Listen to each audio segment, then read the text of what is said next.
Hello everyone, my name is Smithy and welcome to my guide on the boss, the Hueycoatl or Hueycoatl, how you pronounce it. Everyone just calls him Huey.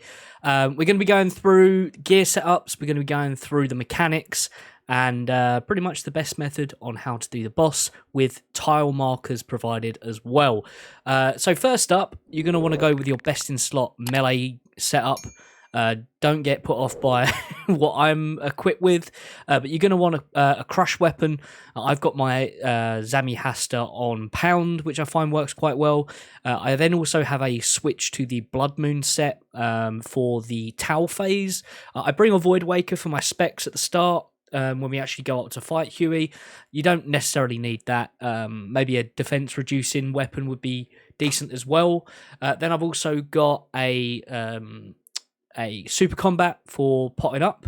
I've got 4 prayer pots, bunch of food. I do use thralls as well, but you can adjust this setup or this inventory setup based on how you find the kills and how you're getting on when you are doing Huey. But I think that being said, let's send a Huey KC. Also, to give you an idea of where we are, we're over in Varlamore. Good way to get here is the Pendant of Attis and the Dark Frost teleport there. Then you can just run up and you're literally just at the bottom of where Huey is. There is a Quetzal that you can take as well. It's a bit of a run, but you go through these gates here and then you run your way up the little mountainside. You have to go all the way around. But yeah, you've got a couple of methods. There is a fairy ring. You can take the agility shortcut as well and make your way that way. So there's a few options of getting here. But yeah, the pendant is probably your best bet. So to start off, we are going to go through the chains that are just here.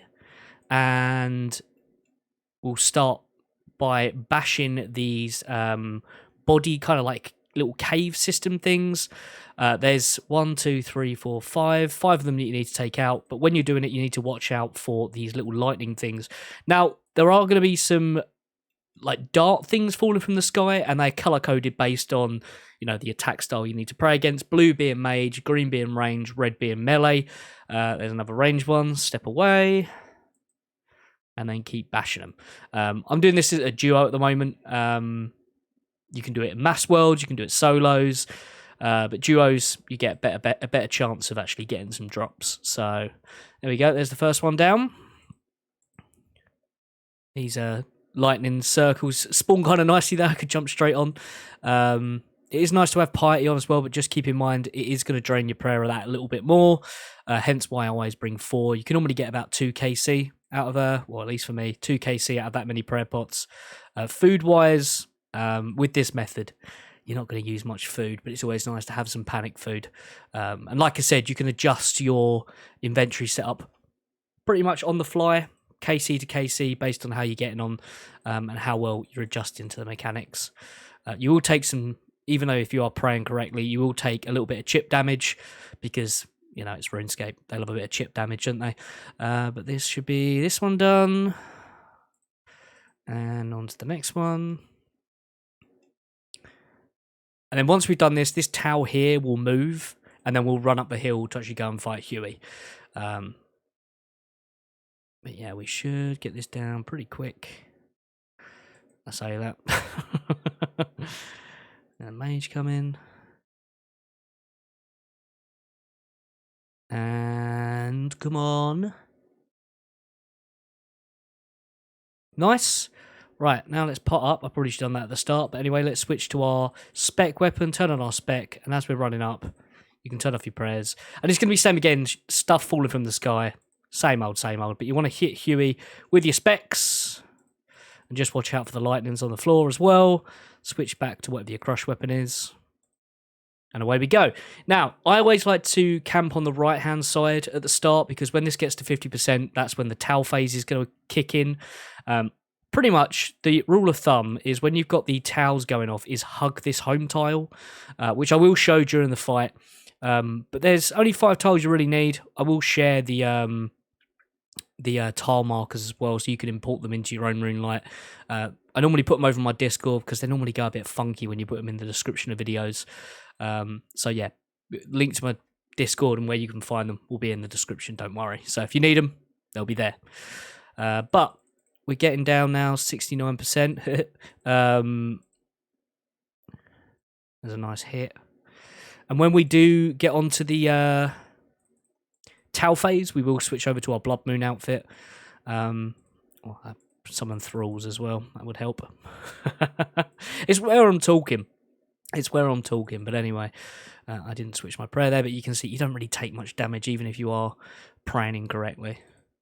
All right, we're getting close to the 50% milestone. So we do want to stand on this tile. Because what we're going to do is, when it does switch to the Tau phase, we are going to move to this home tile. And then we're going to kind of wait for the lightning to come a little bit over. And then we're going to click this tile here, completely skip the damage that you would receive from the wave, which that damage, yeah, it can really add up. So that's kind of why we got the food, just in case we do make a mistake, or we get caught out and we don't have enough time to move to the home tile. So that tile's now got in, move to the home tile, lightning's coming in, click over, there you go, you skip through it. We do some damage on this side. Bang, bang, bang. And I believe when you've got the full set on, you do get a little bit of hit points back. All right, that one's got in, so move to the home tile. Wait for it to come out a little bit more. Move over to the mirror. There we go. Happy days. See, with these tiles, you know, you can start bringing more prayer pots, less food, because we're not really taking any damage. Only if you cock up your prayers, which, if you're me, is quite often. Back to our home tile. Wait for the thunder to come out, or the wave. Away we go. Because you can see with this person here, he's not, well, it's just a random. They're taking quite a lot of damage from these waves. Already on the right prayer. Right, now, when this one goes down, there we go, we can switch back to our normal gear. And again, we want to hug this right-hand side, because there's going to be a wave coming from the left-hand side first. And, yeah, we want to be primed and ready on Spaghetti to counter that. So when the thunder or the wave hits the home tile, you then want to essentially click it. And then there's going to be a wave coming from the right-hand side. So we do the same process again. Hug the left side. In it comes. When it passes over the home tile, we want to move to it. You can see there I went at a little bit of a funky angle. But essentially, you can't... from what I've noticed, you can't go flat through it, like straight over it. You have to go at an angle, which is why these tiles are all angled like they are. So now back onto the home tile. Back onto Huey. And then we're going to have one coming from the right side. And then when it passes over the home tile, we click it, we move over, no damage, avoiding the lightning, watching our prayers.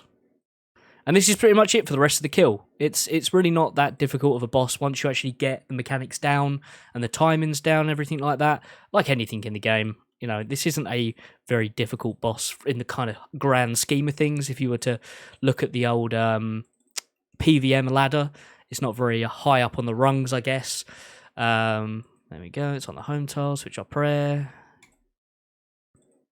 So once you got them down, it's pretty reclined gaming. You can whack something on your second monitor and essentially pay more attention to that than you do to the boss. Oh, we love that. We love that. But anyway, there we go, pass over. And a couple more hits, and Huey should be done and dusted. Probably one more. Yeah, one more wave that we're going to have to catch. So over the home tile, so move to the home tile. There we go. Huey's done. Lovely jubbly. There's our loot. But I hope you guys found this guide useful. If you did and you're new around here, please do consider subscribing. Drop a like, as it keeps the old algorithm overlords happy. And let me know in the comments how you're getting on with Huey. And if you've got any questions, by all means, I will try my best to answer them. Bye.